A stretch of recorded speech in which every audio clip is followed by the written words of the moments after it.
Sherlock Holmes. We present Sherlock Holmes, or The Strange Case of Miss Alice Faulkner, by Sir Arthur Conan Doyle and William Gillette, adapted in 2 parts by Roger Johnson. Part 1, The Napoleon of Crime.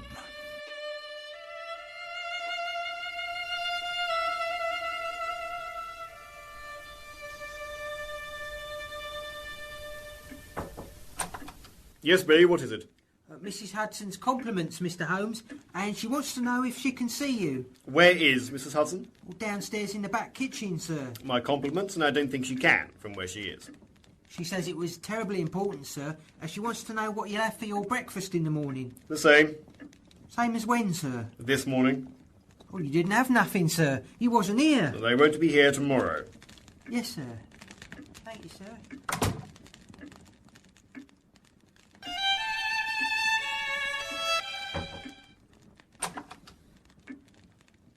It's Dr. Watson, sir. You told me as I could always show him up. Well, I should think so. Thank you, Billy. Thank you, sir. Dr. Watson, sir. Watson, my dear fellow. How are you, Holmes? I'm delighted to see you, my dear fellow. But I'm sorry to observe that your wife has left you. She has gone on a little visit, but how did you know? How do I know? Dear me, Watson, how do I know anything? How do I know that you've gone into practice again without telling me a word about it? How do I know that you've been getting yourself very wet lately? That you have an extremely careless servant girl, and that you've moved your dressing table to the other side of the room? Holmes, if you'd lived a few centuries ago, they'd have burned you alive. How did you know all that? Too simple to talk about. Scratches and cuts on the side of your left boot, just there where the fire strikes it. Somebody scraped away crusted mud and did it badly. That's your wet feet and careless servant all on one foot. Face badly shaved on the right side. Used to be on the left. Light must come from the other side. Couldn't well move your window. Must have moved your dressing table. Yes, of course. But my medical practice, I don't see how. Now, Watson, you walk into my room fairly reeking of iodoform, with the black mark of nitrate of silver on your right forefinger and a bulge in the side of your top hat to show where you secreted your stethoscope. Very well, but how the deuce did you know my wife was away, and... Well, where the deuce is your second waistcoat button? And what the deuce is yesterday's carnation doing in today's lapel? And why the deuce do you... elementary. The child's play of deduction. Holmes, are you still injecting yourself with... Cocaine, occasionally. A 7% solution. Would you like to try some? Certainly not. I have no wish to break my system down before it's time. Quite right, my dear Watson, quite right. But you see, my time has come. Holmes, I really hoped I'd weaned you off these drugs. When they lay hold of you, there is no end. It must go on and on until the finish. So must you go on and on, eating your breakfast until the finish. Breakfast is food. These drugs are poisons, slow but certain. They involve tissue changes of the most serious nature. Just what I want. I'm bored to death with my present tissues. I'm trying to get a brand new lot. Holmes, I'm trying to save you. No, you can't do it, old fellow, so don't waste your time. Now, sit down and have a cigar. I'm sure you want to hear how matters are progressing in the case of the compromising letters. Ah. Yes, you should know me better than to think that I should need artificial stimulants when I'm working. And I have been working hard for nearly 14 months. Not on the Faulkner case, that's a relatively straightforward affair. But on the case of Professor Moriarty. Moriarty? I don't recollect the name. Ah, there's the genius and the wonder of the thing. The man pervades London, and yet no one has heard of him. He is the Napoleon of crime, Watson. Sitting motionless like an ugly, venomous spider in the centre of his web. But that web having 1,000 radiations, and the spider knowing every quiver of every one of them. Really? This is very interesting. And very shortly the Professor will begin to realise his position. By 10 o'clock tomorrow night, the time will be ripe for the arrests. Then the greatest criminal trial of the century, the clearing up of over 40 mysteries, and the rope for every one. And what will he do when he does realise his position? Do? He will do me the honour, my dear Watson, of turning every resource of his wonderful organisation of criminals to the one purpose of my destruction. Holmes, this is dangerous. My dear Watson, it's perfectly delightful. It saves me any number of doses of those chemical substances upon which you occasionally favour me with your medical views. My whole life is spent in a series of endeavours to escape from the dreary commonplaces of existence. For a brief period, I escape. You should congratulate me. Well... And what of the case of Miss Alice Faulkner? Did you manage to get your man Foreman into the house as butler? Yes, Foreman was in as butler. Then what has transpired? Much. Let me tell you of yesterday's events. A couple calling themselves Mr. and Miss Chetwood have rented a house in Norrington Road, Camberwell. Not a very nice part of Camberwell. It's called Edelweiss Lodge, and at first glance it is not unattractive, but that impression is quickly supplanted by one of gloom and decay. Pardon, ma'am, but the maid Therese wishes to speak with you. Tell her to wait till tomorrow. I asked her to do that, ma'am, and she said that she would not be here tomorrow. Then tell her I will see her. Oh, Foreman, what made you think that I would be interested in this marriage announcement? I could hardly help it, ma'am. I suppose you have overheard certain references to the matter between myself and my brother. We know the parties concerned and are naturally interested in the event. Of course you do not imagine there is anything more. Certainly not, ma'am. Anyway, if I did imagine there was something more, I'm sure you'd find it to your interest, ma'am, to remember my faithful service in helping to keep it quiet. Foreman, what sort of fool are you? Ma'am? Do you imagine I would take a house and bring this girl here and keep up the establishment for nearly 2 years without protecting myself against the chance of petty blackmail by my own servants? Ma'am, you misunderstand me. I understand you too well, and now I beg you to understand me. When you applied for the post of butler here, it was quite evident from your behaviour you had been in something yourself, and it didn't take me long to get it out of you. You are a self-confessed forger. No, don't speak out like that. It was in confidence. I told you in confidence, ma'am. Well, I'm telling you, in confidence, that at the first sign of any underhand conduct on your part, this little episode of yours will very... Yes, I will bear it in mind, ma'am. I will bear it in mind. Very well.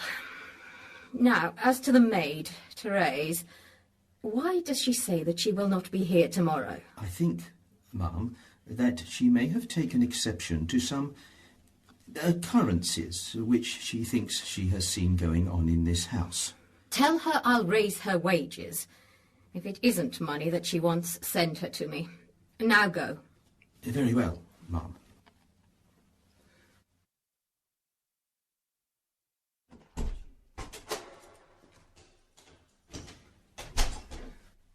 Nothing. All alone, Jim? Didn't you find Sid?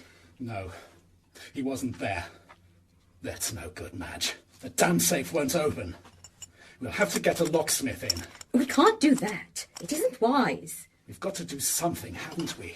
I wish to God I knew a bit about these things. There's no time to waste either. They've put Holmes on the case. Holmes?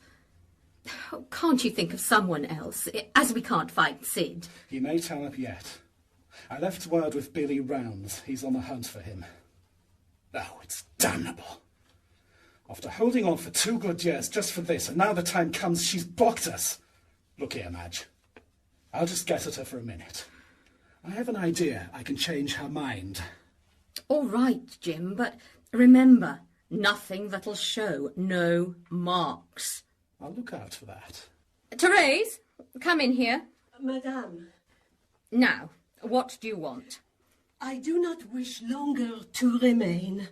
But why? You must give me some reason. It is that I wish to go. You've been here months, Therese, and have made no complaint. Ah, Madame, it is not so before. It is now beginning that I do not like. What? What is it you do not like? I do not like it, Madame. It. Here, this place. What you do. The young lady you have up there. I cannot remain to see. It is not well. I cannot remain to see. You know nothing about it. The young lady is ill. She is not right in the head. She is a great trouble to us, but we take every care of her and treat her with the utmost kindness. Don't be alarmed. The young lady's head is bad today. She'll be better soon. I'll speak to you in the morning, Therese. She's made it quite satisfactory, I suppose. Monsieur Foreman, You will not leave her now?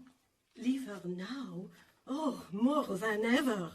I can find another place. It is not so difficult. Not if you know where to go. Here, take this card. Go to that address. Don't let anyone see it. Mr. Sherlock... Shh. Go to that address in the morning. Get below stairs. Coming. Coming. Don't waste time, you fool. Tell him Mr. Sidney Prince, Esquire, is here. Certainly, sir. I'll announce you immediately, sir. Ah, this must be it. Sid, is that you? Thank God you've come. Hello, Sid. Did you get my note? Well, I'm here, ain't I? That's what it is, I take it? The safe? Yes. We're awfully glad you turned up, Sid. We might have had to get in some stranger to do it. Oh, that would be nice now, wouldn't it? I say, Larrabee... Shut up, for heaven's sake, Sid. Remember, my name is Chetwood here. Oh, beg your pardon, my mistake. All right, Sid. But can't you open that box for us now? We've no time to lose. Open it? I should say I could. It's one of those things that'll fall open if you let it alone long enough. He's an old-timer and no mistake. You're not robbing yourselves, I trust? It does look a little like it. I knew he was on some rum lay, squatting down in this place for over a year. But I never could seem to get a line on you. What do we get here? Oof, I trust? Sorry to disappoint you, but it isn't. Only a bundle of papers, Sid. Well, whatever it is, I'm in it, I hope. Why, of course, Sid. Whatever you think is due for opening the box. Fair enough. But if I'm in this, I want to know what I'm in. Why don't you tell him, Jimmy? All right, Madge. Now, Sid, you know we've been working at the continent. Pleasure places and all that. So I've heard. It was over there, at Homburg. We ran across a young girl who'd been having trouble. Sister just died, no parents. Madge took hold and found that this sister of hers had been having some kind of love affair with with a foreign gentleman of exceedingly high rank. A foreign gentleman? Oh, how much was there to it? Promise of marriage. Broke it, of course. Yes, and her heart with it. She and her child died together. Oh, dead. Yes, but the case isn't. There are letters, photographs, jewellery with inscriptions that he gave her. The sister's been keeping them, and we've been keeping the sister. You see? And what's her little game? To get even. And your little game? Whatever there is in it. Oh, these papers and things ought to be worth a little something. It wouldn't be safe for him to marry until he gets them out of the way. He knows it very well, but what's more, the family knows it. Oh, family. Rich, I take it. Rich isn't quite the word, Sid. There's something else. You don't mean... The King of Bohemia. My God, really? Well, we are moving among the swells now, ain't we? But this here girl, the sister of the one that died, how did you manage to get her into it? I picked her up, of course, and sympathised and consoled. I invited her to stay with me at my house in London. Jimmy came over and took this place, and when I brought her along a week later, it was all ready, and a private desk safe for the letters and jewellery. Yes, combination lock and all. Everything worked smooth until a couple of weeks ago, when we began to hear from a firm of London solicitors. Some veiled proposals were made, which showed that the time was coming. They wanted the things out of the way. Suddenly, all negotiations on their side stopped. The next thing for me to do was threaten. I needed the letters for that, but when I went to get them, I found that in some way the girl had managed to change the lock on us. The numbers were wrong, and we couldn't frighten or starve her into opening the thing. Oh, well, it won't take long to rectify that trifling error. But what gets me is why they broke off with their offers that way. Can you make head or tail of that? It's simple enough. They've given it up themselves and have got in Sherlock Holmes on the case. What's that? Is Holmes on this? That's what they told me. But what can he do, Sid? We haven't broken the... Yeah, don't stand talking about that. I'll get the box open. Jim, you send a telegram. Sharp now. This is to Alf Bassick. He's Professor Moriarty's confidential man. Moriarty's king of them all in London. He runs everything that's shady. Holmes has been setting lines all round him for months, and he didn't know it. And now he's beginning to find out that Holmes is tracking him down. And there's the devil to pay. He wants any cases Holmes is on. It's a dead fight between them. He'll take the case just to get at Holmes. He'll kill him before he's finished with him. You can lay all you've got on it. Now, run to your nearest telegraph office.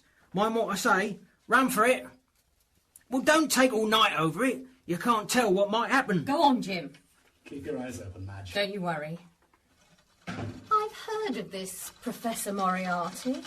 If you haven't, you must have been out in the woods. What does he do? I'll tell you what he does. He sits at home, quiet and easy, and runs nearly every big operation that's on. All the clever boys are under him one way or another, and he holds them in his hand without moving a muscle. And if there's a slip and the police get wind of it, there ain't never any hold on him. They can't touch him. And what's more, they wouldn't want to if they could. Why not? Because they've tried it, that's why. And the men as did try it was found shortly after a-floating in the river. That is, if they was found at all. The moment a man's marked, there ain't a street that's safe for him. Not a street nor an alley. And he'll come into anything that gives him a chance at Sherlock Holmes. Well, I've sent the telegram. How goes it, Sid? Almost there. About this Professor Moriarty. Ask her. It's all right, Jim. It was the proper thing to do. Gone. She's taken him out. What do you mean? The girl. How can you tell she hasn't done the trick already? What's that? She wants to get even, you say? Yes, yes. Well then, if she's got the thing out of the box there, ain't it quite likely she sent him along to the girl as he wants to marry? No. She couldn't get them out of this room. We've watched her too close for that. Here, I'll get her down. She'll tell us where they are, strangle for it. You wait here. When I get her in, don't give her time to think. Look here, Madge. I don't so much fancy this sort of thing. Don't you worry. We'll attend to it. Now, tell her what we want. You needn't tell me. I know well enough. Oh, no, dear. You don't know. It isn't anything about locks or keys or numbers this time. We want to know what you've done with the papers. You will not know from me. We will know from you, and we'll know before... Wait, Jim. I tell you, they're in this room. She couldn't have got them out, but I'm going to make her... No, let me speak to her first. Don't you think, Alice, dear, it's about time to remember that you owe us a little consideration? Wasn't it something, just a little something, that we found you alone and ill in Homburg and befriended you? Wasn't it something that we brought you across to England with us, that we kept you here in our own home and supported and cared for? So that you could rob me? My dear child, you have nothing of value. That package of letters wouldn't bring you sixpence. Then why do you want it? Why do you persecute me and starve me to get it? All your friendship to me was a pretence, a sham. It was only to get what you wanted from me when the time came. Why, we have no idea of such a thing. I don't believe you. Well, believe me, then. You're going to tell us what you've done with that package before you leave this room tonight. Not if you kill me. Tell us where it is. Tell us and he'll stop. Out with it! Ow! Be careful, Jimmy. Is this any time to be careful? I tell you, we've got to get it out of her, and we'll do it too. Will you tell? Will you tell? Will you... Look out! Foreman! Sir? Don't answer that. Madge, see who it is. Tall, thin man in a long coat, soft hat, smooth face, carries an ebony cane. Sherlock Holmes! It's Sherlock Holmes! We won't answer the bell. Oh, now that won't do, you know. Looks crooked at the start. Sid's right. We'll have to let him in. And come the easy innocent. Oh, what about the girl? Get her away. Quick, Madge. Take her up the servants' stairs. She's in poor health and can't see anyone. You understand? Yes, yes. Lock her in the room and stay by the door. Sid, you slip out the window round to the front. Quietly. Be ready for Holmes when he comes out. If he's got the things in spite of us, I give you 2 sharp whistles. If you don't hear it, let him pass. But if I do hear the 2 whistles... Then let him have it. All right, Foreman. Go on. Answer the bell. Yes, sir.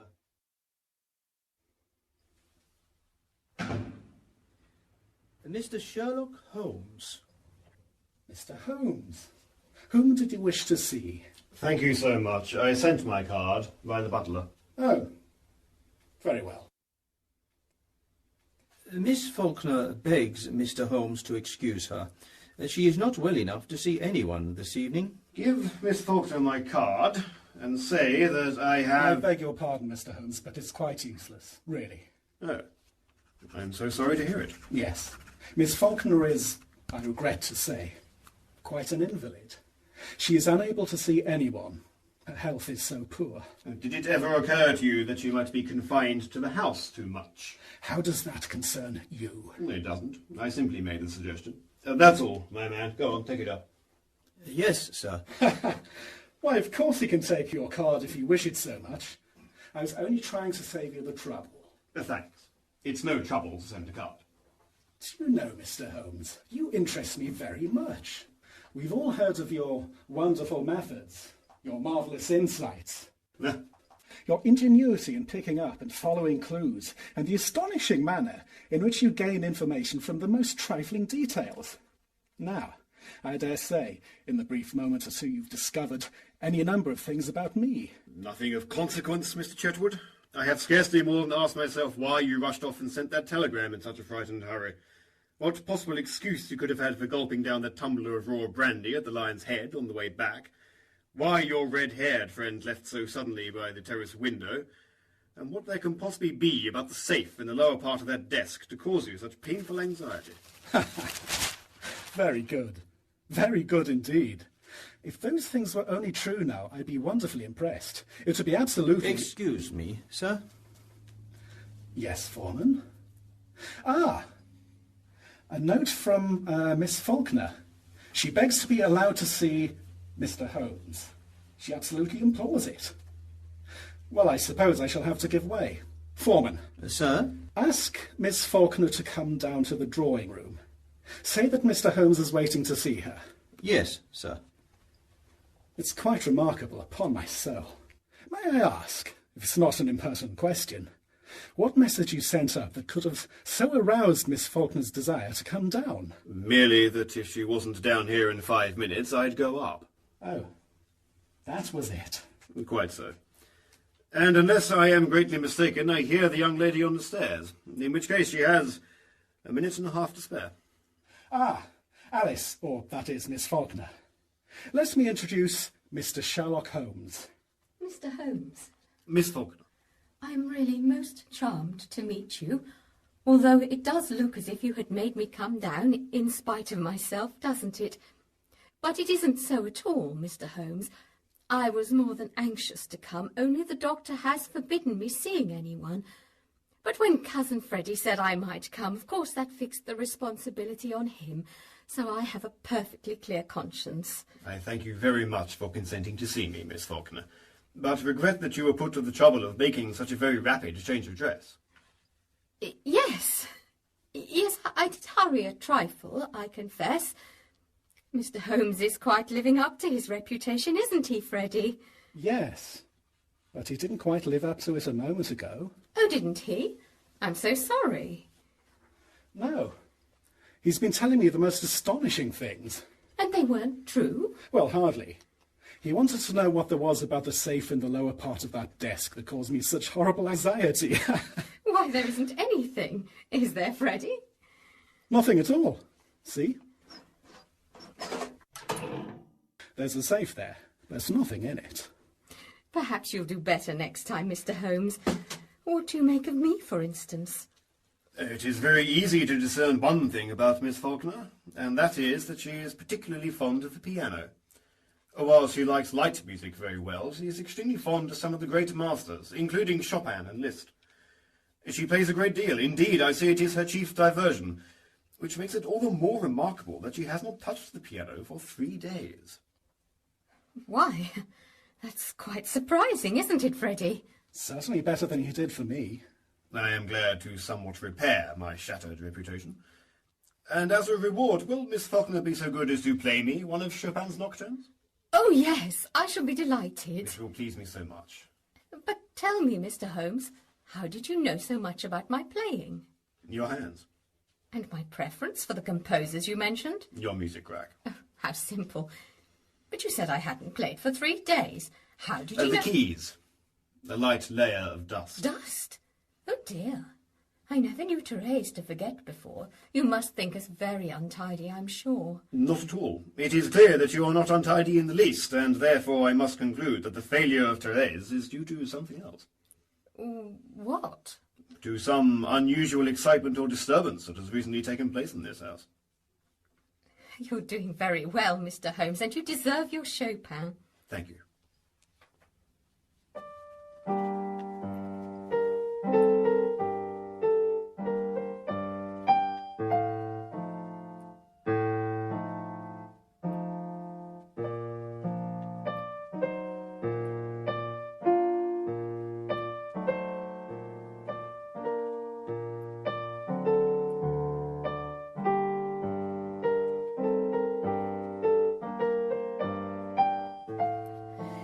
What are you doing here, Foreman? I came to see what was wanted, Ma'am. What was wanted? Nobody asked you to come here. I beg pardon, sir. I answered the bell. What bell? The drawing room bell, sir. What do you mean, blockhead? I'm quite sure it rang, sir. Well, I tell you, it did not ring. Your butler is right, Mr. Chetwood. The bell did ring. How do you know? I rang it. You...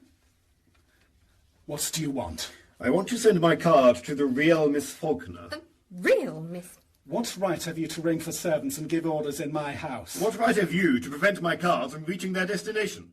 And how does it happen that you and this woman are resorting to trickery and deceit to prevent me from seeing Alice Faulkner? Through some trifling oversight, Foreman, neither of the cards I handed to you have been delivered. See that this error does not occur again. My orders, sir. Ah, you have orders. I can't say, sir, as I... You were told not to deliver my card. What business is this of yours, I'd like to know?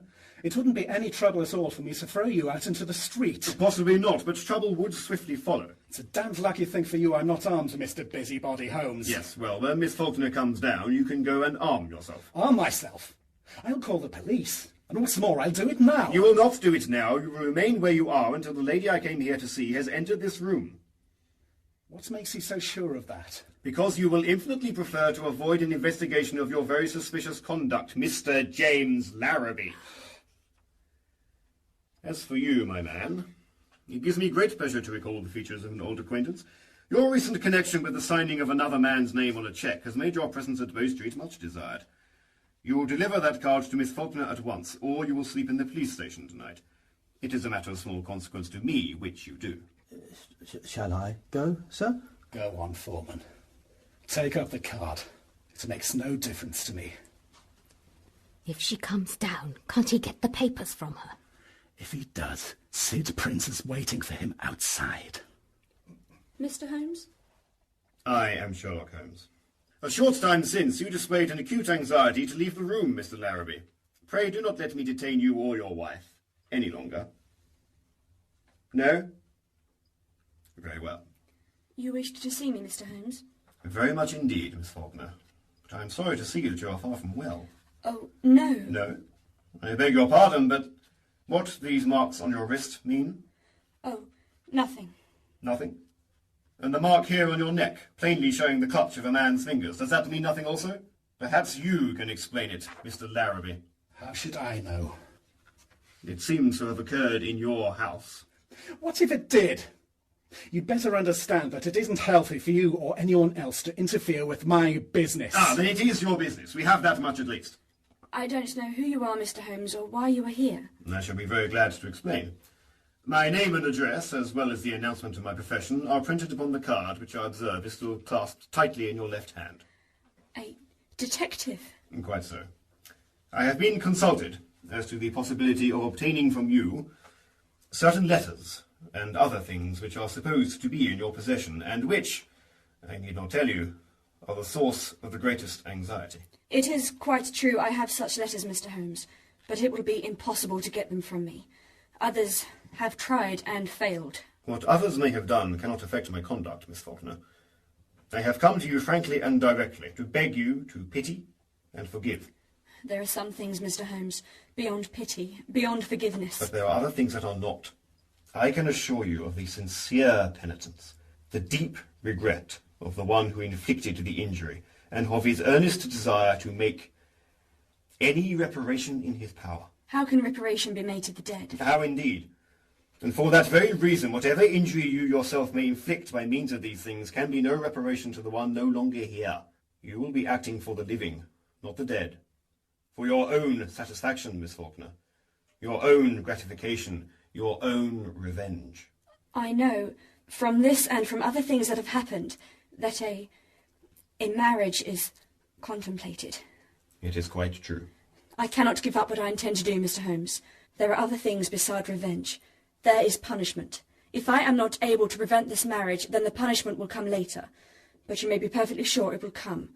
There is nothing more to say. Good night, Mr. Holmes. But, my dear Miss Faulkner, before you... Hey! What's that? Mr. Chetwood! Mr. Chetwood! What is it? The lamp in the kitchen, sir. It fell off the table and everything down there is blazing, sir. Oh, the house is on fire. We must get out of here. Come on. Don't alarm yourself, Miss Faulkner. There is no fire. The smoke was all arranged for by me. No fire? What does it mean, Mr. Holmes? It means that I wanted the package that was hidden in the upholstery of this chair, Miss Faulkner. No. I won't take them, Miss Faulkner. As you may have guessed, the alarm of fire was only to make you betray their hiding place by your actions, which you did. But now that I witness your great distress, I find that I cannot keep them. Unless you can possibly change your mind and let me have them of your own free will. No, I hardly suppose you could. I will, therefore, return them to you. Well, well, Mr. and Mrs. Larrabee, welcome back. So, you've got them, have you? And now, I suppose we're going to see you walk out of the house with them. On the contrary, you're going to see me return them to their rightful owner. Yes, I think that'll be the safest thing, Mr. Sherlock Holmes. Don't flatter yourself, Mr. Larrabee. The reason I do not leave the house with the papers is not because of you or your revolver. It is on account of this young lady. Your cheap bravado does not impress me. Miss Faulkner, permit me to place this in your hands. Should you ever change your mind, and be so generous, so forgiving as to wish to return these letters to the one who wrote them, you have my address. In any event, rest assured there will be no more cruelty now, no more persecution in this house. You are perfectly safe with your property, for I shall so arrange it that your faintest cry of distress will be heard, and it will be a very unfortunate thing for those who are responsible. Good night, Miss Faulkner. As for you, sir, and you, madam, I beg you to understand that you continue your persecution of that young lady at your peril. Thank you, Mr. Holmes. I believe I shall retire to my room. Good evening.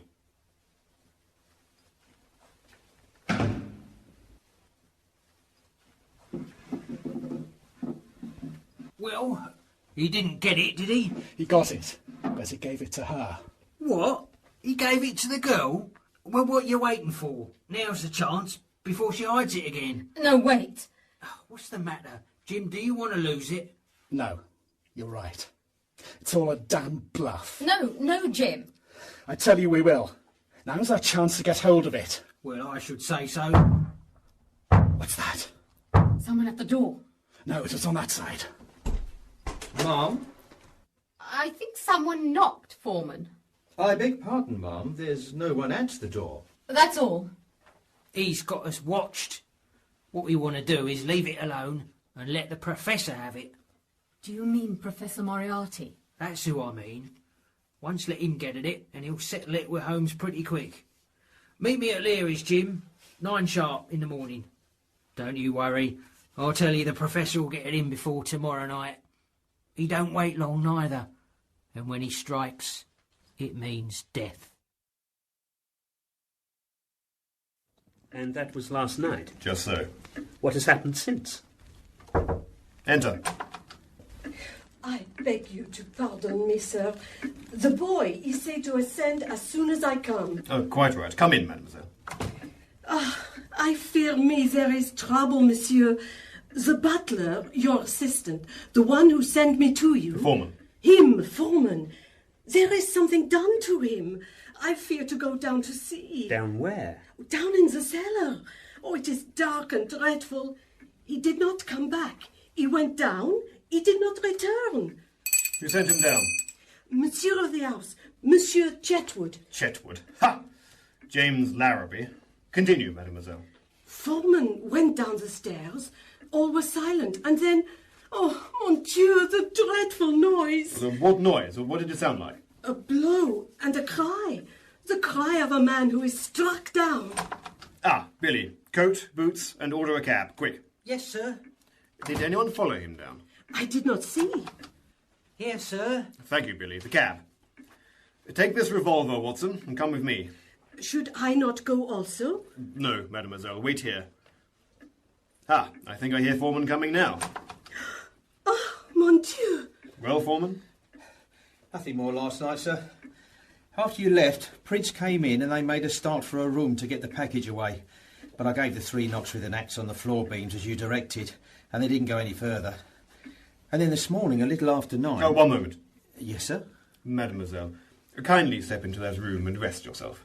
But I am not tired, monsieur. Step in and walk about, then. I'll let you know when you are required. Oui, monsieur. Take a look at his head, Watson. An ugly bruise, but not dangerous. Very well. At a little after 9, you say? Yes, sir.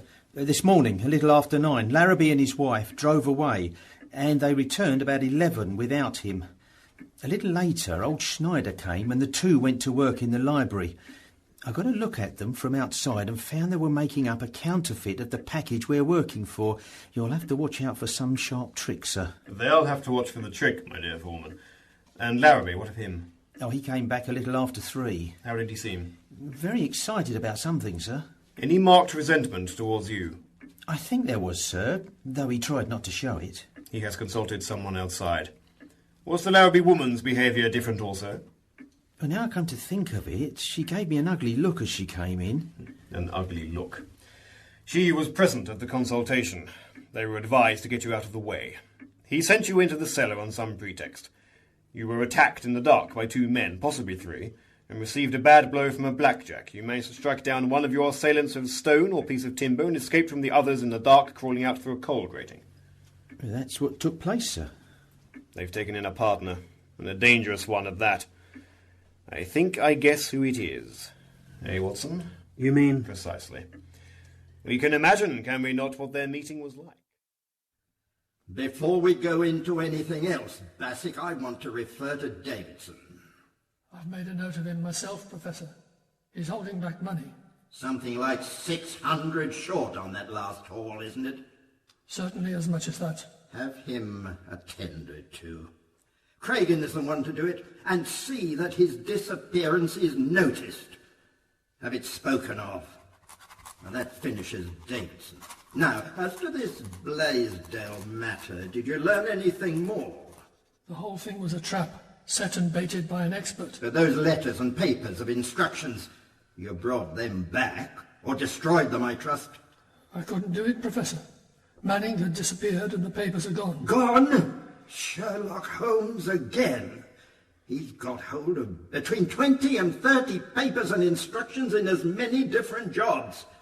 And he's gradually completing chains of evidence. If we let him go on, they will reach to me as sure as the sun will rise. He's playing rather a dangerous game.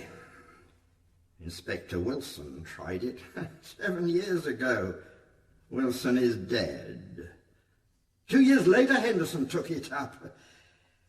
We haven't heard anything of Henderson lately, eh? Not a thing, Professor. This Holmes is rather a talented man, but he doesn't know that there isn't a street in London that'll be safe for him if I whisper his name to Cragen. I might even make him a little call myself, just for the satisfaction of it. Baker Street, isn't it, his place? Baker Street, eh? Baker Street, Professor. We could make it safe. We could make it absolutely secure for 3 streets each way. We've done it over and over again elsewhere. Police decoyed men in every doorway. Do this tonight in Baker Street at 9 o'clock. Call his attendants out on one pretext and another and keep them out. You understand? I'll see this Sherlock Holmes myself. I'll give him a chance for his life. If he declines to treat with me, Bassick here? Yes. Yes, I got your telegram, Prince, but I have an important matter on. You'll have to wait. Who? Sherlock Holmes, eh? Wait a moment, Prince.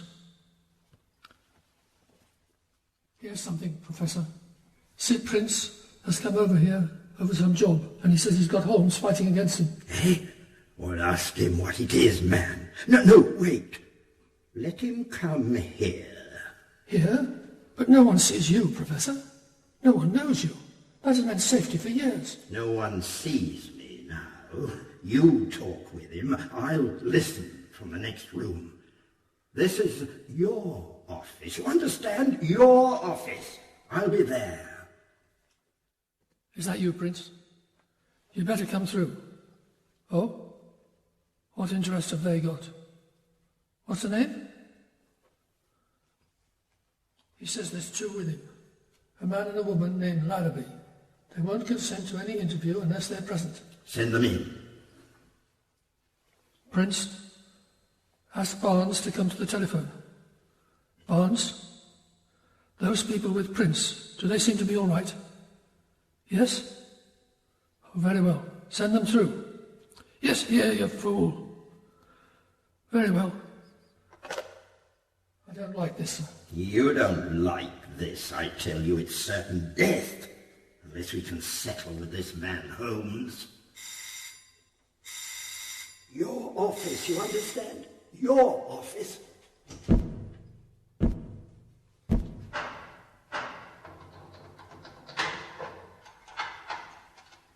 Ah. Come in, come in. Now, Prince, I understand you to say that you've got something with Sherlock Holmes against you. Yes, sir, we have. Kindly let me have the particulars. Jim and Madge Larrabee here have picked up a girl at Homburg, where her sister had been having a strong affair of the heart with a very high young foreign nob who promised to marry her. But the family stepped in and threw the whole thing down. He behaved very bad to her and had let himself out and written her letters and given her rings and tokens, you see. And there was photographs too. Now, as these various things showed how he deceived and betrayed her, it wouldn't look nice at all considering who the young man was and what high titles he was coming into. So when this girl up and dies of it all, these letters and things all fall into the hands of the sister, which is the one my friends here has been nursing all along. Where have you had the girl, Mr. Larrabee? We took a house up the Norrington Road. How long have you been there? 2 years, the 14th of next month. And those letters and other evidences of the young man's misconduct? When will they reach their full value? It's now, don't you see? It's now. There's a marriage coming on and there's been offers, and the problem is to get the papers in our hands. Where are they? Why, the girl's got hold of them, sir. We had a safe for her to keep them in, supposing that when the time came we could open it, but the lock was out of order, and we got Sid in to help us. He opened it last night, and the package containing the things was gone. She'd taken it out herself. What did you do when you discovered this? Do? I hadn't any more than got the box open, sir, and given one look at it when Sherlock Holmes rings the front doorbell. There? At your house, Larrabee? At my house. You didn't get those letters? He did get them, but he passed them back to the Faulkner girl. Passed them back, eh? Well, what did that mean? There's another thing that puzzles me. There was an accident below in the kitchen. A lamp fell off the table and scattered burning oil about. The butler came running up, yelling fire. We ran down there, and a few buckets of water put it out. I have a suggestion to make. Professor. The first thing we must do is to get rid of your butler. Not discharge him. Get rid of him. Craig in for that. Today. As soon as it's dark. Send McTague with him. Mr. Larrabee will send the man into the cellar for something. They'll be ready for him there. Dalton's van will get the body to the river.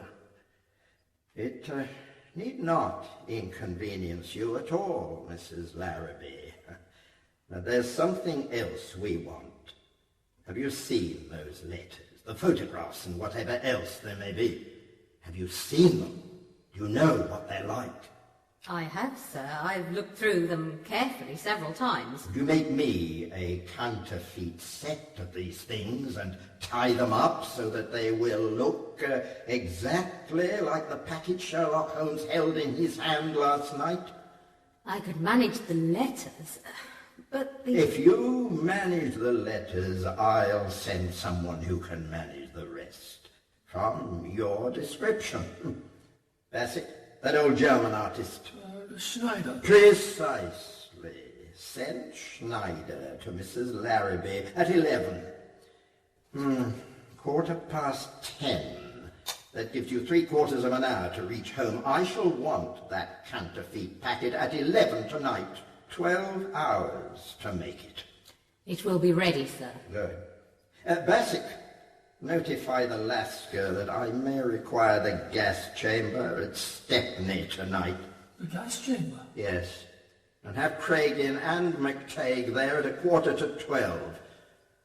Mr. Larrabee, I shall want you to write a letter to Mr. Sherlock Holmes, which I shall dictate. And tonight I may require a little assistance from you both. Meet me here at 11. This is all very well, sir. But you have said nothing about the business arrangements. I'm not sure that You have no choice, Mr. Larrabee. No choice? No choice. I do what I please. It pleases me to take hold of this case. But what about pleasing me? I'm not so sure that I shall be able to do that as well. I will obtain the original letters from Miss Faulkner and negotiate them for much more than you could possibly obtain. In addition, you will have an opportunity to sell the counterfeit package to Holmes tonight for a good round sum. And the money obtained from both these sources shall be divided as follows. You will take 100%, and I nothing. Nothing? Nothing. But we cannot negotiate those letters until we know who they incriminate. Mr. Larrabee has not yet informed us. Mr. Larrabee is wise in exercising caution. He values the keystone to his arch, but he will consent to let me know. Professor Moriarty, that information we would like to give only to you. Write the name on this card, then.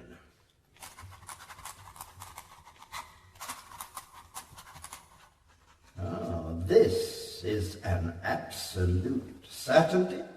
Absolute. It means that you have a fortune. Had I known this, you should hardly have had such terms. Oh, well, we don't object to a... The arrangement is made, Mr. Larrabee. I bid you good morning.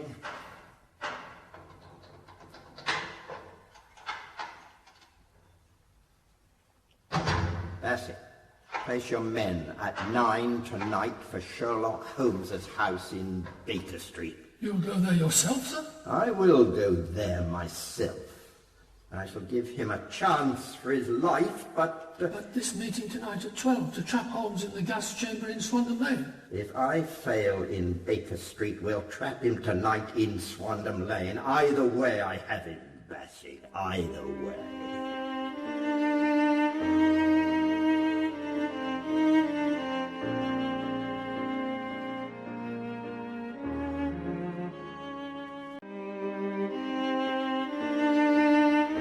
Sherlock Holmes. We present Sherlock Holmes, or The Strange Case of Miss Alice Faulkner, by Sir Arthur Conan Doyle and William Gillette, adapted in 2 parts by Roger Johnson. Part 2. The Triumph of Sherlock Holmes. After his visit to Edelweiss Lodge, where Miss Faulkner has been kept in the uncertain care of Jim and Madge Larrabee, Sherlock Holmes is not surprised to learn that the Larrabees have consulted a master criminal, the notorious Professor Moriarty. Nor is he surprised to receive a visit from the Professor, a visit that ends in stalemate. Holmes's next meeting promises to be even more perilous. Very soon, Watson, I shall receive an offer from Larrabee to sell me the package of letters. He will indicate that Miss Faulkner has changed her mind and has decided to get what she can for them. He will offer to meet me. Come in, Billy. Letter, sir. Most important letter, sir. Unless I am greatly mistaken, the said communication is at hand. Read it, Watson, there's a good fellow. My eyes, you know. Cocaine and all those other things you like so much. Dear Sir. Who thus addresses me? James Larrabee. What a surprise. And what has James to say this evening? Dear Sir. I hope he won't say that again. I have the honour to inform you that Miss Faulkner has changed her mind regarding the letters, etc., which you wish to obtain, and has decided to dispose of them for a monetary consideration. She has placed them in my hands for this purpose, and if you are in a position to offer a good round sum and to pay it down at once in cash, the entire lot is yours. If you wish to negotiate, however, it must be tonight, at the house of a friend of mine in the city. At 11 o'clock you will be at the Guards' Monument at the foot of Waterloo Place. You will see a cab with wooden shutters to the windows. Enter it, and the driver will bring you to my friend's house. If you have the cab followed or try any other underhand trick, you won't get what you want. Let me know your decision. Yours truly, James Larrabee. Now, see if I have the points. Tonight, 11 o'clock, Guards' Monument, cab of wooden shutters. No one to come with me, no one to follow cab, or I don't get what I want. Quite right. But this cab with the wooden shutters... A little device to keep me from seeing where I am driven. Billy? Yes, sir? Who brought the letter? It was a woman, sir. Ah, old or young? Oh, very old, sir. In a cab? Yes, sir. Seen the driver before? Yes, sir. But I can't think where. Give this note to the old lady. Apologise for the delay, and look at the driver again. Yes, sir. My dear Holmes, you didn't say you would go. Certainly I did. But it is the counterfeit. The counterfeit is just what I want. Why so? Because with it I shall obtain the original. Mademoiselle. But this fellow means mischief. This fellow means the same. Now, be so good, mademoiselle, as to listen to every word. Tonight at 12 o'clock I meet Mr. Larrabee, and purchase from him the false bundle of letters, to which you just now heard us refer as you were listening at the keyhole of that door. Oui, monsieur. I wish Miss Faulkner to know at once that I propose to buy this package tonight. I will tell her, monsieur. That is my wish. But do not tell her that I know this packet and its contents to be counterfeit. She is to suppose that I think I am buying the genuine. Ah, oui, monsieur, je comprends. When you purchase, you think you have the real. Precisely. One thing more. Tomorrow evening I shall want you to accompany her here. Sir Edward Leighton and Count von Stauberg will be here to receive the package from me. However, you will receive further instructions as to this in the morning. Oui, monsieur. Foreman. Yes, sir? Change to your beggar disguise, number 14, and go through every den in Wapping and Limehouse. Don't stop till you get a clue to this new partner of the Larrabees. I must have that. I must have that. Very well, sir. If you please, sir, there's a man waiting at the street door, and he says he must speak to Mr. Foreman, sir, as quick as he can. You better have a look at that man, Billy. Show him up. He can't come up, sir. He's watching a man in the street. He says he's from Scotland Yard. I'd better see what it is, sir. No. Well, take a look at him first. Be ready for anything. Trust me for that, sir. Billy, see what he does. Yes, sir. This is becoming interesting. It is indeed. One moment, my dear fellow. Yes, sir. Mr. Foreman, is he there still? No, sir, he's gone. That's all. Oh, yes, sir. Thank you, sir. Now, Holmes, tell me what you propose to do with that counterfeit package, which you are going to risk your life to obtain. I intend, with the aid of the counterfeit, to make Miss Faulkner willingly hand me the genuine. I shall accomplish this by a piece of trickery and deceit, of which I am heartily ashamed. It's too bad. She's rather a nice girl, Watson. Oh, nice girl. Then you think that possibly... I beg pardon, sir. Mr. Foreman's just sent over from the chemist's on the corner to say his head's paining him a bit, and would Dr. Watson kindly step over and get him something to put on it? Yes, certainly. I'll go at once. That's odd. It didn't look like anything serious. I'll be back in a minute, Holmes. Billy? Yes, sir. Who brought that message from Foreman? Boy from the chemist, sir. Yes, of course, but which boy? Oh, must have been a new one, sir. I ain't never seen him before. Quick, Billy, run down and look after the doctor. If the boy's gone and there's a man with him, it means mischief. Let me know, quick. Don't stop to come up. Ring the doorbell. I'll hear it. Ring it loud. Quick now. Yes, sir. Mr. Holmes! It is a dangerous habit to finger loaded firearms in the pocket of one's dressing gown. You'll be taken from here to the hospital if you keep that hand behind you, Professor. That's better. In that case, the table will do quite as well. You evidently don't know me. On the contrary, I think it is fairly evident that I do. Pray take a chair, Professor. I can spare you 5 minutes if you have anything to say. What were you about to do? Dear me, Mr. Holmes, I merely wish to consult my watch. I'll tell you when the 5 minutes is up. All that I have to say has already crossed your mind. Then possibly my answer has crossed yours. You stand fast? Absolutely. You are bold, sir. I tell you it is the boldness born of ignorance. Do you think that I would be here if I had not made the streets quite safe in every respect? Oh, no. I could never so grossly overestimate your courage as that. Do you imagine that your friend, the doctor, and your man, Foreman, will soon return? Possibly not. So it leaves us quite alone, doesn't it, Mr. Holmes? Quite alone. So that we can talk the matter over quietly and not be disturbed.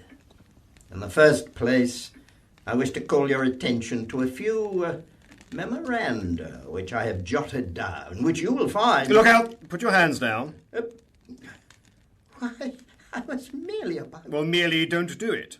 If you want your memorandum book so badly, we'll have someone get it for you.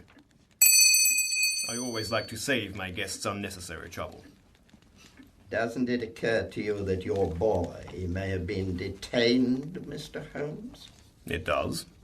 But I also observe that you are in very much the same predicament.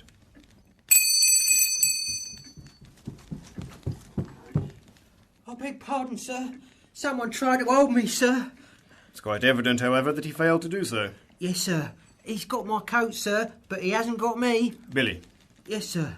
The gentleman I am pointing out to you with this revolver wishes to get something out of his left-hand coat pocket. As he is not feeling quite himself today, and the exertion might prove dangerous, suppose you attend to it. Yes, sir. Is this it, sir? Quite so. Put it on the table. No, a little further away from the gentleman, if you please, Billy. That's more like it. Shall I see if he's got another gun, sir? Why, Billy, you surprise me, after the gentleman has taken the trouble to inform you that he hasn't. When, sir? When he made a snatch for this one. Now that we have your little, memorandum book, Professor, is there anything else you'd like before Billy goes? Any little thing? No. Oh, I'm sorry, that's all, Billy. Thank you, sir. Rather a rash project of yours, Professor, even though you have made the street quite safe in every respect. To think of using a firearm so early in the evening and in this part of the town. Listen to me, Holmes. On the 4th of January you crossed my path. On the 23rd you incommoded me. And now, at the close of April, I find myself placed in such a position through your continual interference that I am in positive danger of losing my liberty. Have you any suggestion to make? No. I have no suggestion to make. I have a fact to state. If you do not drop it at once, your life is not worth that. I shall be pleased to drop it. After Monday. Why then? Because by then, Professor, you will be under arrest. I'm afraid, Professor, that in the pleasure of this conversation, I'm neglecting more important business. I came here this evening to see if peace could be arranged between us. Ah, yes, I saw that. That's rather good. You have seen fit not only to reject my proposals, but to make insulting references coupled with threats of arrest. Quite so. Quite so. Well, you have been warned of your danger. You do not heed that warning. Perhaps you will heed this.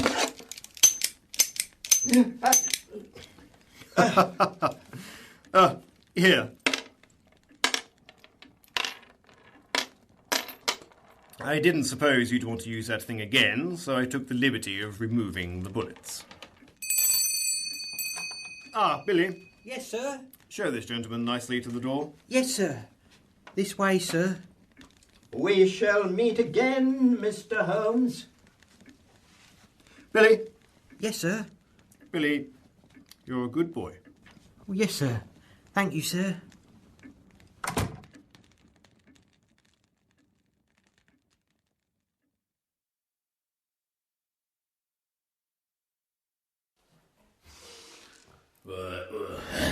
Everything in order.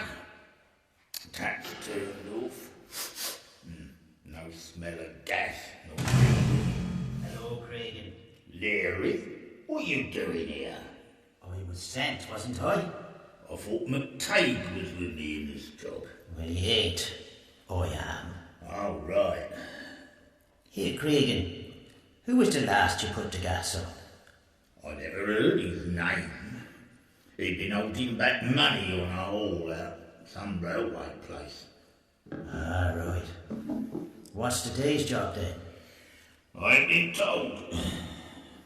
Well, as long as it's here, we know what it's likely to be. Does either of you blokes know if this is the place where I meet Alf Bassett? From what you say, I take it you don't. Bassett? Never heard of him. Oh, that's all right then. Nice old place to find this here is. And when you do find it, can't say it's any too cheerful. Mind if I smoke? Here, no matches. It ain't safe. If it ain't asking too much, what's the matter with this place? Looks all right to me. Yeah, we don't like no matches and it will stay looking the same. Oh, Prince, you're here, good. Just as you told me, Mr. Bassett. Very well. Is everything in order, Craig? It is, sir. That's you, Lily? Here, sir. Good. You must be on your mettle tonight. You've got a tough one. You ain't said who, as I've heard. Sherlock Holmes. You mean that, sir? Indeed I do, Craig. I'll be damn glad to put the gas on him, I tell you that. I say the same myself. Shh. Professor Moriarty's coming. Not the governor. Yes, he wanted to see this. Where's Craig? Yeah, Professor. There must be no mistakes tonight. I'll be careful of that. Very well. Mr. Larrabee here has some business to conduct with our guest. Then you can start your work. What's behind that door, Bassett? A small cupboard, sir? No outlet? None whatsoever, sir. That window? Nailed down, sir. A man might break the glass, Bassett. If he did, he'd come against some very heavy iron bars outside. We'll have him tied down before he could break any glass, sir. Ah, you've used it before, of course. You know if it's airtight? Every crevice is sealed, sir. Yeah. And when the men turn the gas on him, they leave by that door? Yes, sir. It can be made quite secure. Heavy bolts on the outside, sir, and solid bars overall. Let me see how quick you can operate them. Oh, they tie the man down, sir. There's no need to hurry. Let me see how quick you can operate them. Really? Yes, sir.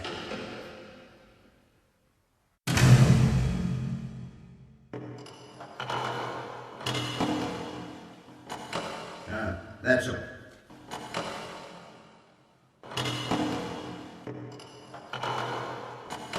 Cregan, you and Leary will wait outside the door until Mr. Larrabee has had a little business interview with the gentleman.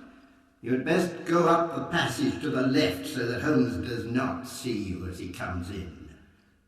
Who's driving the cab tonight, Bassett? I sent Hagen. His orders are to drive him for about an hour so he doesn't know the distance or the direction he's going. And then to stop at the small door on Upper Swandon Lane. He's going to get him out there and show him to this door. The cab windows were covered, of course. Wooden shutter, sir. Bolted and secure. Isn't a place he can see through the size of a pin. Bassett, we must have a lamp here. Better not, sir. There might be some gas left. You've got a light there. It's a safety lamp. A safety lamp? You mustn't have that here. The moment he sees that, he'll know what we're doing and make trouble. There's hardly any odour of gas. Go and tell the Lascar we must have a good lamp. Now remember, no shooting tonight. Not a single shot. It can be heard in the alley below. The first thing is to get his revolver away before he has a chance to use it. One of you must attract his attention in front. The other will come up on him from behind and snatch it out of his pocket. Then you have it. Arrange that, Cregan. I'll attend to it, sir. Here you are, Professor. Lily, you better put out the safety lamp. That's that. What we wanted when the other's taken away. All right, but he mustn't see it, understand? Don't put it out. Cover it with something. Yes, that box. Right. That will do. You mustn't stay any longer, sir. O'Hagan might be a little early. Mr. Larrabee, you understand? They wait for you. I understand, sir. I give you this opportunity to get what you can for your trouble, but anything that's found on him after you have finished is subject to the usual division. That's all I want. When you have quite finished and got your money, suppose you blow that little whistle which I observe hanging from your watch chain, and these gentlemen will take their turn. And Cregan. Yes, sir? At the appropriate moment, present my compliments to Mr. Sherlock Holmes and say that I wish him a pleasant journey to the other side. You better put that rope out of sight, Cregan. I'll take it, Mr. Larrabee. Now, you understand, sir, we'll be just round the far turn of the passage, so he won't see us as he's coming up. I understand. And it's when we hear that whistle, eh? When you hear this whistle. Look here, Jim. This sort of thing ain't so much in my line. I suppose not. When it comes to a shy at a safe or drilling into bank vaults, I feels perfectly at home, but I don't care so much to see a man. Well, it ain't my line. Here. All I want of you is to go down on the corner below and let me know when he comes. How will I let you know? Have you got a whistle? Oh, certainly. Well, when you see O'Hagan driving with him, come down the alley there and blow it twice. Yes, but ain't it quite likely to call a cab at the same time? What more do you want? Take the cab and go home. Oh, then you won't need me here again? No. Oh, very well. Then I'll tear myself away.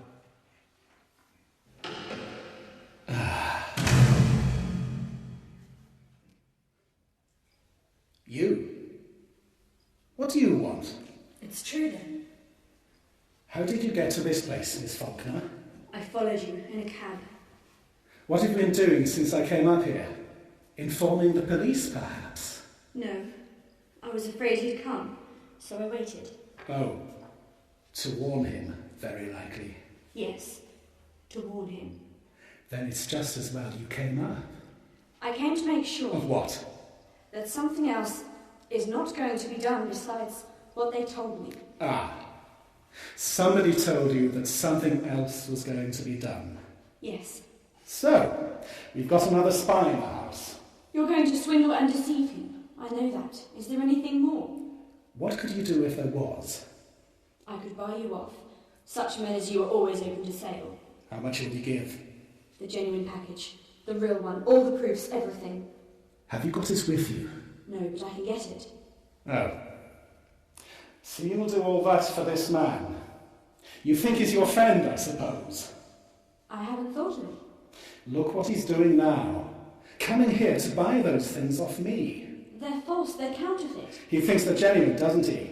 He'd hardly come here to buy them if he didn't. He may ask my permission still. No, he won't get the chance. Then there is something else. Something else? I'm just going to talk to him on a little business. Where are those men who came up here? What men? 2 villainous-looking men. I saw them go in at the street door. Oh, those men. They went into the next building. I'll look in the passageway, if you please. Yes, but I don't, please. You wouldn't dare to keep me here. I might dare, but I won't. You'd be in the way. Where are those men? Stay where you are, and you'll see them very soon.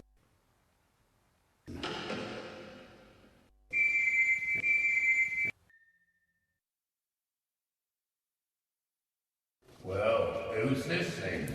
I knew it. You're going to do him some harm. Oh, no, Miss Faulkner. It's only a little joke. At his expense. You wanted the letters, the package I had in the safe. I'll get it for you. Let me go and I'll bring it here. I'll give you my word not to say anything to anyone. Not to him. Not to the policeman. Not to anyone. You needn't take the trouble to get it. But you can tell me where it is. And you'll have to be quick about it, too. Yes. If you promise not to go on with this. Of course. That's understood. You promise? Certainly I promise. Now where is it? Just outside my bedroom window. Just outside on the left, fastened between the shutter and the wall. You can easily find it. Now tell them to go. Tie her up so she can't make a noise. Keep her out there until we have Holmes in here, and then let O'Hagan keep her in his cab. She mustn't get back to the house. Not until I've been there. Go to the hole, Cleary. Hand me a piece of that rope. Now then, my pretty bird. You said if I told you. Well, we haven't done him any harm yet, have we? Then send them away. Certainly. Go away now, boys. There's no more work for you tonight. They don't obey you. They're... Down to the door with her. My God, he's here. What? That's it, Prince. I put him on the watch. We won't have time to get her out. Shut her in the cupboard. Yes, that'll do. In with her, Leary. Here, Larrabee, there's no lock on this here door. No lock? No. Drive something in. Here. This knife. A knife won't hold it. Yes, it will. Drive it in strong. Quick. Back in the passage. Right you are. Here you are, quick then.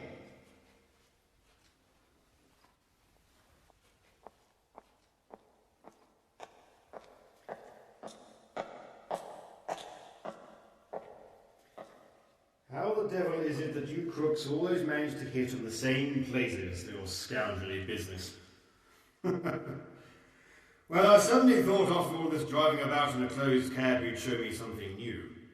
Seen me before, have you, Mr. Holmes? Well, I should think so. I nabbed a friend of yours in this place while he was trying to drop himself out of that window. Name's Colvin, cracksman. Colvin? I never heard of him before. No? Well, you certainly never heard of him after. A brace of counterfeiters used these regal chambers in the spring of '90. One of them hid in that cupboard. We pulled him out by the heels. Ah, did you? And the other? The other? He was more fortunate. Ah, he got away, I suppose. We took his remains out through that door and down to the street. Fascinating. The times have changed since then. So they have, Mr. Larrabee, so they have. Then it was only cracksmen, counterfeiters, and petty swindlers of various kinds. But now... Well, what now? Well, between you and me, Mr. Larrabee, we've heard some rather disagreeable rumours. A murder or two of a very peculiar kind, and I've always had a suspicion... One moment.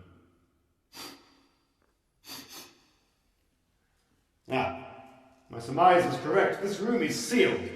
What's that to us? Nothing to us, Mr. Larrabee, nothing to us, but it might signify a good deal to some poor devil who's been caught in this trap. Well, if it's nothing to us, suppose we leave it alone and get to business. My time is limited. No, of course. I should have realised that these reflections were not appealed to. But you see, I take a deep interest in anything that pertains to the criminal classes. And I am rather curious to know how you happen to select such a gruesome place for an ordinary business transaction. I selected this place, Mr. Holmes, because I thought you might not be disposed to take such liberties here, as you practiced in my own house last night. Indeed. But why not? You might not feel quite so much at home. No, you're wrong there. I feel perfectly at home, Mr. Larrabee. Perfectly. May I offer you a cigarette? No, thank you. As you wish. Here's the little packet, which is the object of this meeting. I haven't opened it yet, but Miss Faulkner tells me everything is there. Then I don't need to open it, Mr. Larrabee. Miss Faulkner's word is sufficient. Very well. Now, what shall we say, Mr. Holmes? Of course, we want a pretty large price for this. Miss Faulkner is giving up everything. She would not be satisfied unless the results justified it. Suppose, Mr. Larrabee, that as Miss Faulkner knows nothing whatever about this affair, we omit her name from the discussion. Who told you she doesn't know? You did. Everything you have said and done since I've been in this room tells me that she's never consented to this transaction. It is a little speculation of your own. Ha! I suppose you think you can read me like a book. No, like a primer. Well, let that pass. How much shall you give? £1,000. I couldn't take it. What do you ask? 5,000. I couldn't give it. Very well. We've had all this trouble for nothing. Oh, don't say that, Mr. Larrabee. Why? I've been offered 4,000 for this little. Well, why didn't you take it? Because I intend to get more. Well, that's too bad. If they offered 4,000, they'll give 5. They won't give anything. Why not? It's only case over to me. Will you give 3,000? Mr. Larrabee, strange as it may appear, my time is limited as well as yours. I have brought with me the sum of £1,000, which is all I intend to pay. If it is your desire to sell at this figure, kindly say so at once. If not, permit me to wish you a very good evening. Go on. You can have them. It's too small a matter to haggle over.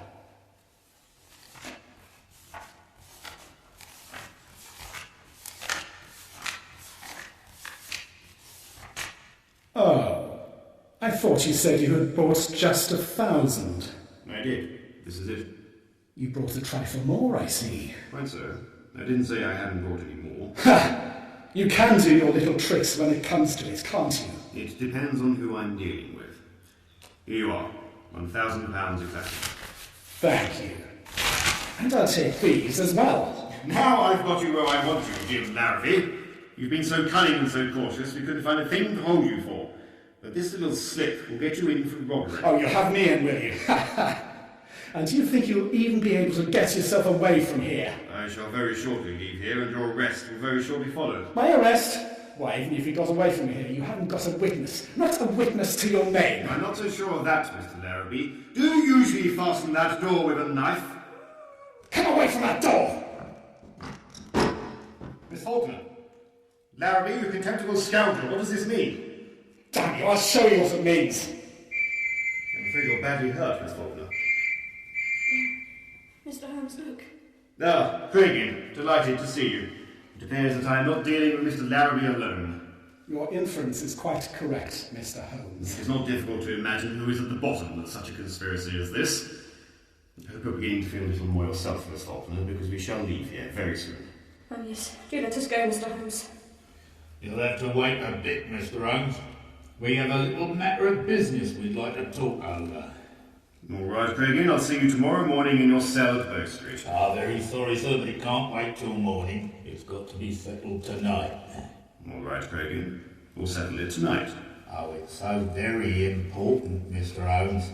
So very important indeed that you'll have to attend to it now. Mr. Holmes, look out! Have you got his revolver, Leary? Here it is. Ah, Leary, it needed only your blithe personality to make the party complete. There is only one other I could wish to welcome here, and that is the talented author of this midnight carnival. We shall have him, however, by tomorrow night. He ain't here, Mr. Holmes, but he give me a message for you. He presented his kindest compliments and wished you a pleasant trip to the other side. That's very kind of him, I'm sure. You're writing your will, I suppose. No, only a brief description of you, gentlemen. From the police, you know. And when will you give it to them, Mr. Holmes? In 9.5 minutes, Mr. Leary. Oh, you expect to leave here in 9 minutes, eh? No, in 1. It will take me 8 minutes to find a policeman. This is a dangerous neighborhood. Well, when you're ready to start, let us know. I'm ready now. Wait a bit. You better listen to me, Mr. Holmes. We're going to tie you down nice and tight to the top of that table. Oh, by Jove, I don't think you will, Craigie. That's my idea, you know. And you'll save yourself a deal of trouble if you submit quiet and easy like. Because if you don't, you might get knocked about a bit. Mr. Holmes. Come away from me, Miss Faulkner. Come over here if you don't want to get hurt. My child, if you don't want to get hurt, don't leave me for a second. Aren't you coming? No.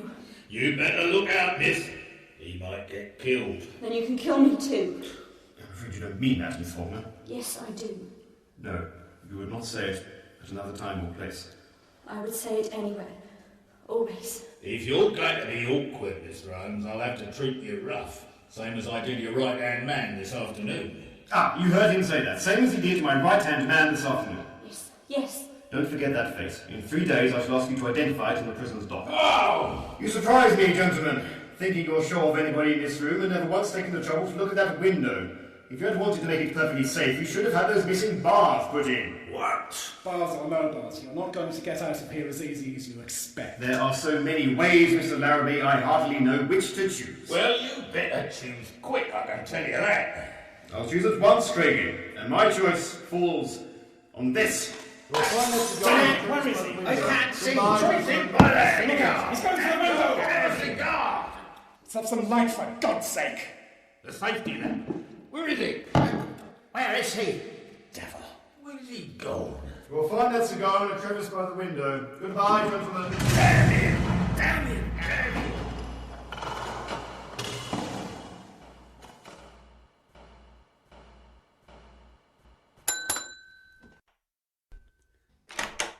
Yes, Doctor? Ah, Parsons. I have an appointment at 9 o'clock with Mr. Holmes in Baker Street. It's 15 minutes past 8 now. I'm going to walk over through the park. Very well, sir. Oh, I won't see any more patients tonight. They must go to Dr. Anstruther. Yes, sir. I shall say so, sir. If you please, sir, it isn't a patient at all, sir. Well, what is it? A lady, sir.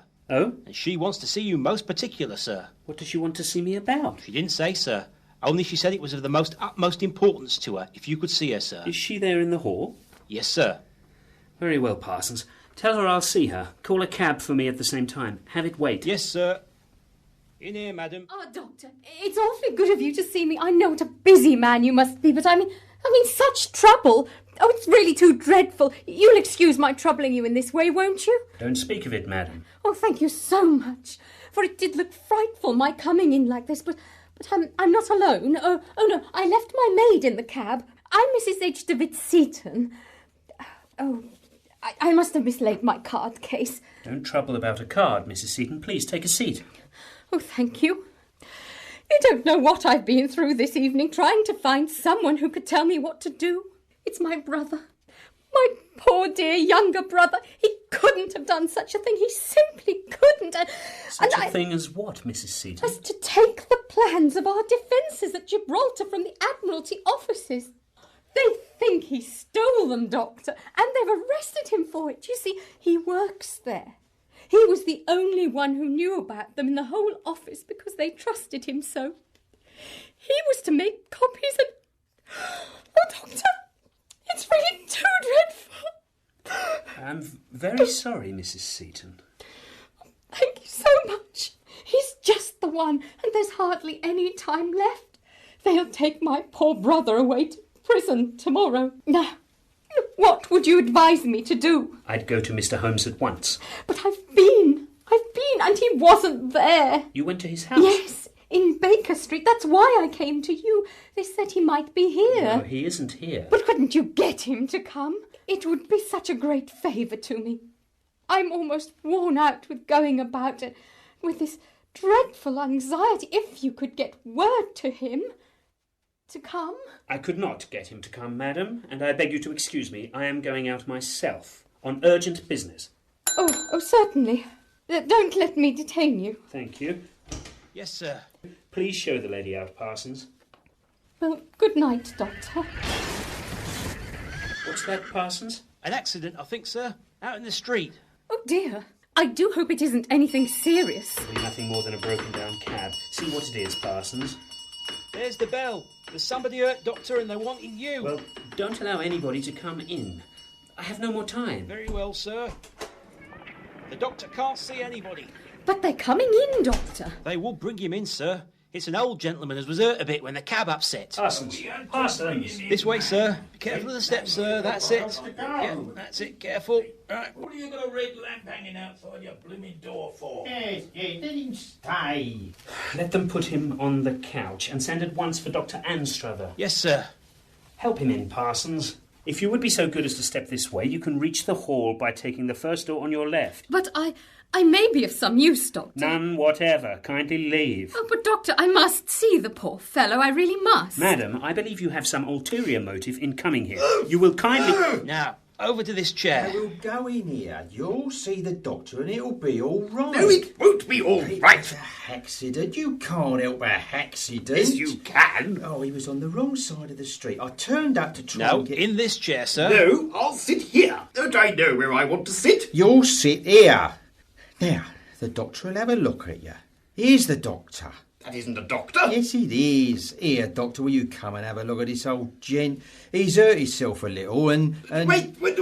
Well... Are you the driver? Yes, I'm the driver. Well, I'll have you arrested for this. Arrested? Arrested. You can't arrest me. I can't. Somebody else can. Here. Now sit down, will you? You are a very disagreeable man. I wonder you're able to live in the same house as yourself. Are you a driver? No, sir. Well, what are you? I'm the butler, sir. Butler?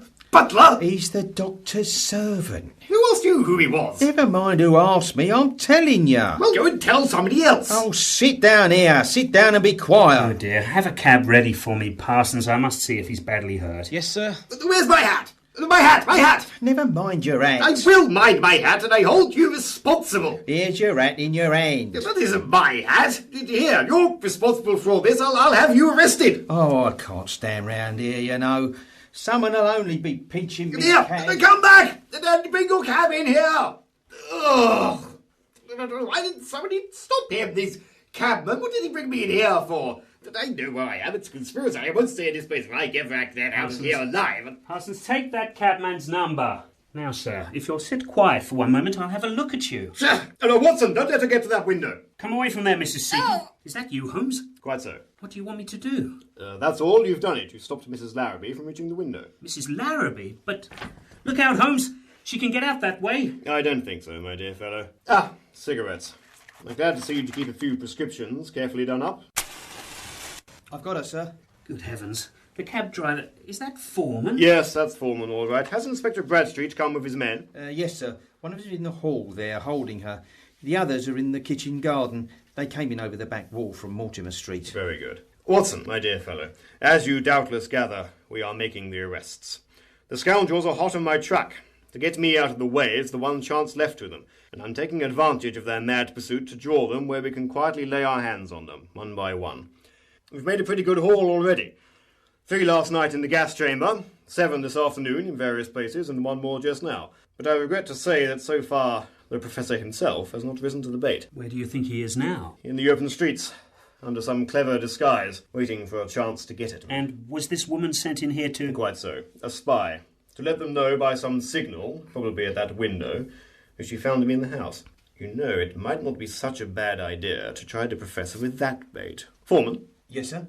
Bring that Larrabee woman back in here for a moment, and when I light a fresh cigarette, let go your hold on her, carelessly, as if your attention was attracted to something else. Get hold of her again when I tell you. Very well, sir. And now, Watson, we shall see what we shall see. Ah, my dear Mrs. Larrabee, I took the liberty of having you brought in for a moment, in order to convey to you my sincere sympathy in your rather unpleasant predicament. It's a lie. It's a lie. There's no predicament. I'm charmed to gather, from your rather forcible observation, that you do not regard it as such. Quite right, too. Our prisons are so well conducted now. Many consider them quite as comfortable as most of the hotels, quieter and more orderly. How the prisons are conducted is no concern of mine. There is nothing they can hold me for. Nothing. No, to be sure. There may be something in that. Still, it occurred to me that you might prefer to be near your unfortunate husband, eh? We hear a great deal about the heroic devotion of wives and all that rubbish. You know, Mrs. Larrabee, let me come right down to it. Ha! Too late! If that's all, Foreman, pick her up again. Doctor, would you kindly pull the blind down once more? I don't care to be shot from the street. It's too late, I tell you. The signal's given. You'll hear from him soon. I rather think I shall hear from him now. Well, Billy? He's just come, sir. From where? The house across the street. He was in there a-watching these windows. He must have seen something, for he's just come out. There was a cab waiting in the street for the doctor, and he's changed places with the driver. Has he, by Jove? They're all in it, sir, and they're relaying to get you in that cab when you come out, sir. But don't you do it, sir. On the contrary, sir. I'll have that new driver in here, sir. Get out again quick, Billy, and keep your eyes on him. Yes, sir. Thank you, sir. Capital. Now, Watson, can you let me have a heavy portmanteau for a few moments? Yes, of course. Parsons, my large Gladstone. Bring it here. Yes, sir. I'm afraid it's a pretty shabby looking. Oh, no, you don't, madam. Thank you, Mrs. Larrabee, but your first signal is all three require. By it you informed your friend Moriarty that I was here in the house. You now know that he is impersonating a driver, and that it is my intention to have him in here. You wish to signal that there is danger. There is danger, Mrs. Larrabee, but we don't care to have you let him know it. Take her out, Foreman. Make her comfortable and happy. Come along now. Fine woman. The Gladstone bag, sir. Put it down there. Thank you so much. Parsons, you ordered a cab for the doctor a short time ago. It has been waiting, I believe. Yes, sir, I think it has. Be so good as to tell the driver, the one you'll now find there, to come in here and get a portmanteau. See that he comes in himself. Very good, sir. Surely he won't come in. Surely he will. It's his only chance to get me into that cab. He'll take almost any risk for that. In times like this, you should tell your man never to take the first cab that comes on a call. Nor yet the second. The third may be safe. But in this case... My dear fellow, I admit that in this case I have turned it to my advantage. But I speak for your future guidance. This way, cabby. In here. Well, goodbye, old fellow. I'll write to you from Paris. I hope you'll keep me fully informed of the progress of events. As for these papers, I'll attend to them personally. Here, my man, just let me tighten up these straps a bit. Yes, sir.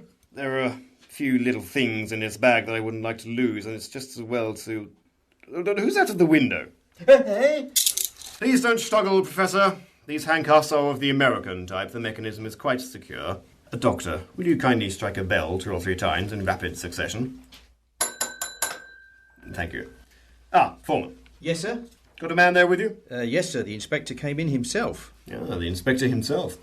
We shall read graphic accounts in tomorrow's papers of the spectacular arrest he made at Dr. Watson's house in Kensington. Take him out, Foreman, and introduce him to the inspector. They'll be pleased to meet. Wait, let's see what he wants. Do you imagine, Sherlock Holmes, that this is the end? I ventured to dream that it might be. Are you quite sure the police will be able to hold me? I'm quite sure of nothing, Professor. I have heard that you're planning to take a little trip, you and your friend here.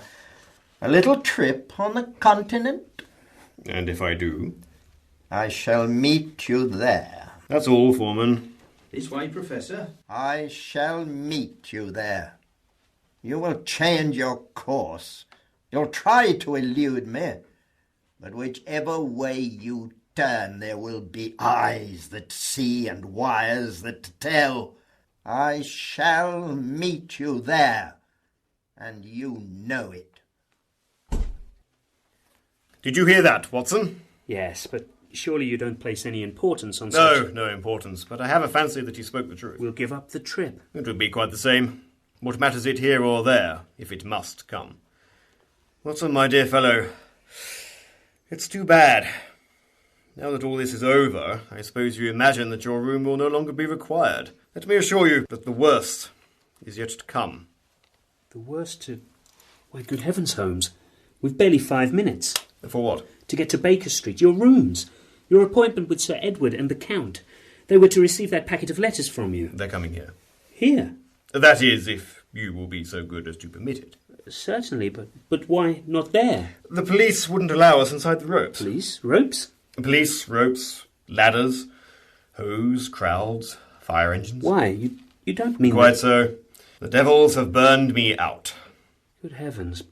Burned you? Oh, that's too bad. What did you lose? Everything. Everything. I'm so glad of it. I've had enough. This one thing ends it. This one thing that I shall do here, in a few moments, is the finish. You mean Miss Faulkner? Watson, she trusted me. She clung to me. There were 3-1 against me. They said, come here. I said, stay close to me, and she did. She clung to me. I could feel her heart beating against mine. And I was playing a game, a dangerous game. But I was playing it. It'll be the same tonight. She'll be there, I'll be here, she'll listen, she'll believe, and she'll trust me, and I'll be playing a game. No more. I've had enough. It's my last case. And then? And then? My dear Holmes, I'm afraid that plan of gaining her confidence and regard went a little further than you intended. A trifle. For her? Or for you? For her. And for me. But if you both love each other... Love? Love is an emotional thing, and whatever is emotional is opposed to that true cold reason which I place above all things. No. No, I must cure her. I must stop it, now, while there's time. She's coming here. She won't come alone? No, Therese will be with her. When she comes, let her wait in the next room, and see to it that the door is not quite closed. Very well. I'll use the medical dictionary as a doorstop. May I ask why? I wish her to overhear. I see. Sir Edward and the Count are very likely to become excited. I shall endeavour to make them so. You must not be alarmed, old fellow. She may be there now. I'll go to your dressing room if you'll allow me, and brush away some of this dust. By all means. My wife is in the drawing room. Do look in on her a moment. It will please her so much. My dear fellow, it will more than please me.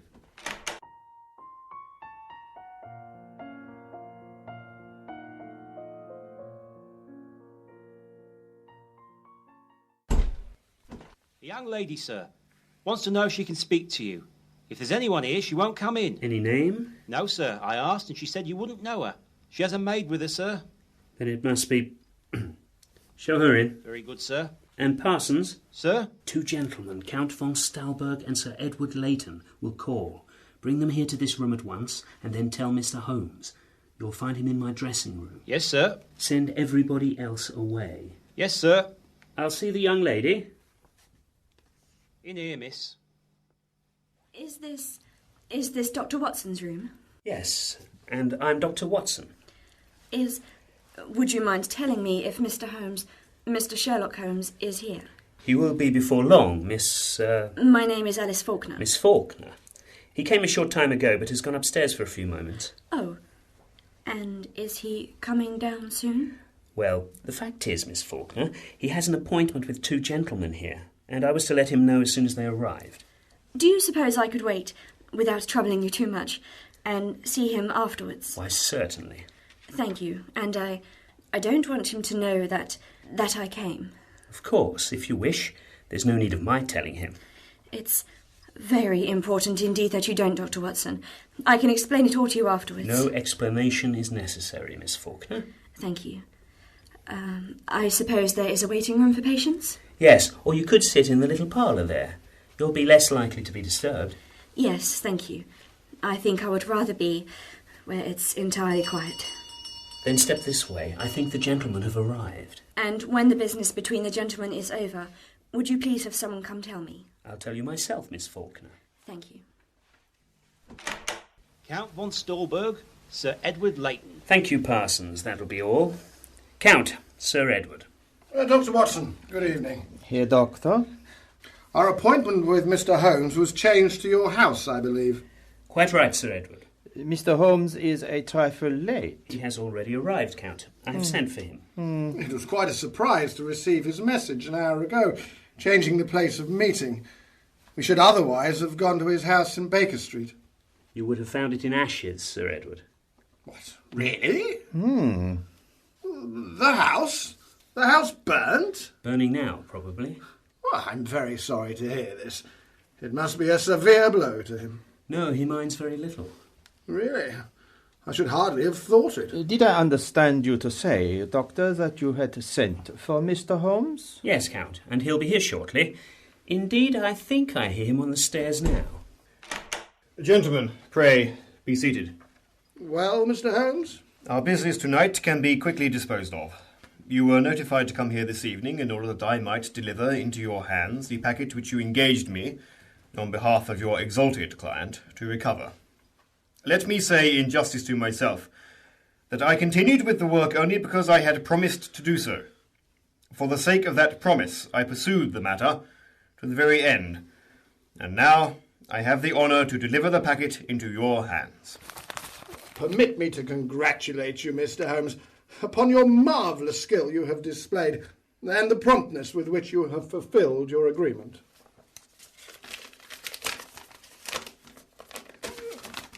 Oh, this isn't right. No. Look at this, Count. Surely it's not right. The people in the photographs. The handwriting. Mr. Holmes, what does this mean? Mean, Sir Edward? These letters and these other things. Where did you get them? I purchased them last night.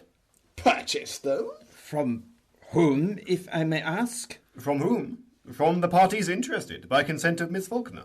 You have been deceived. What? This packet contains nothing. Not a single letter or paper that we wanted. All clever imitations. The photographs are another person. You have been duped, with all your supposed cleverness. They have tricked you. Most decidedly duped, Mr. Holmes. Why, this is terrible. Terrible? Do you mean, sir, that you may not be able to recover the real papers? It's quite true. After your positive assurance? After the steps we have taken in the matter by your advice? Why, this is just Surely you do not mean there is no hope of it? None whatever, Count. It is too late now. I can't begin all over again. Why, this is scandalous. It is criminal, sir. You have no right to mislead us in this way, and you shall certainly suffer the consequences. I shall see that you are brought into court to answer for it, Mr. Holmes. It will be such a blow to your reputation. There is nothing to do, Sir Edward. I am ruined. Ruined! He is not ruined, Sir Edward. It is entirely owing to him and what he said to me that I now wish to give you the real... One moment, please, Miss Faulkner. Allow me. Gentlemen, I notified you in my letter of this morning that the package should be produced at 9:15. It is barely 14 minutes past, and this is it. This is the real thing. Oh.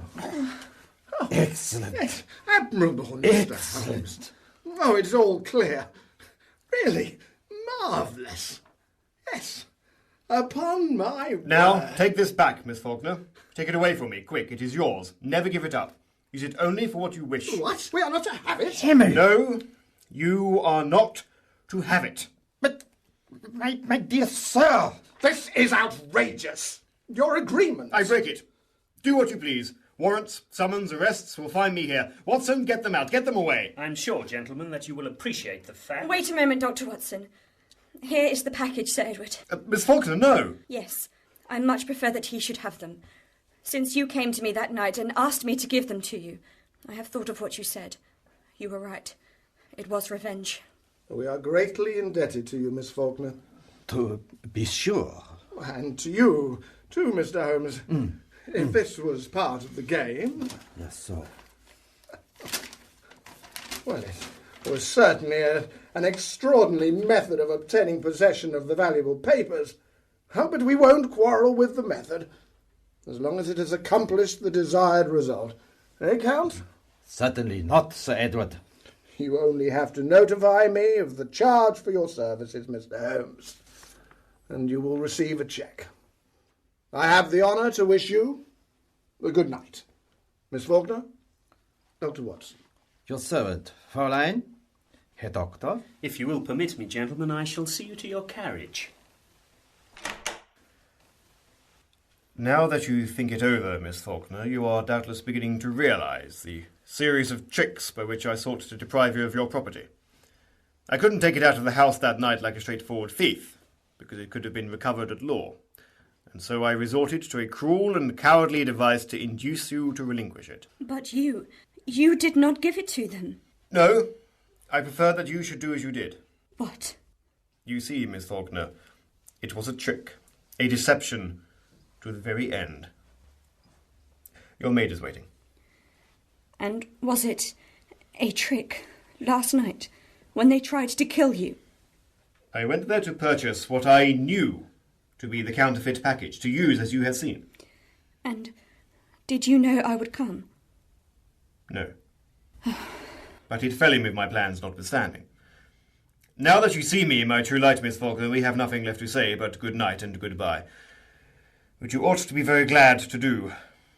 Believe me, I meant no harm to you. It was purely business. For that, you see, I would sacrifice everything. Even my supposed friendship for you was a pretense, a sham. Everything that you... I don't believe you. Why not? From the way you speak, from the way you look, from all sorts of things. You're not the only one who can tell things from small details. Your faculty of observation is somewhat remarkable, Miss Faulkner, and your deduction is quite correct. I suppose, indeed I know, that I love you. I love you. But I know as well what I am and what you are. I know that no person such as I, seared, drugged, poisoned, should ever dream of being a part of your sweet life. It would be a crime for me to think of such a thing. There is every reason why I should say goodbye and farewell. There is every reason... No reason. No reason at all. You have been listening to Sherlock Holmes, or The Strange Case of Miss Alice Faulkner, by Sir Arthur Conan Doyle and William Gillette, adapted for radio by Roger Johnson.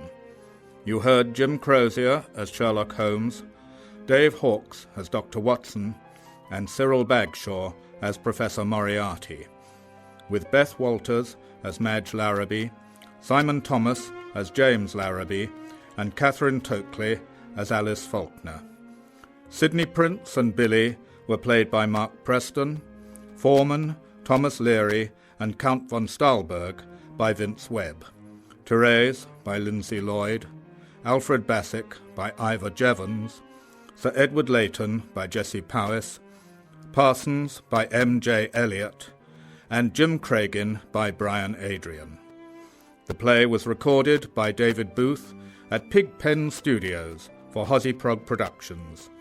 Technical presentation was by John Rhodes and David Booth, and the producer was Roger Johnson.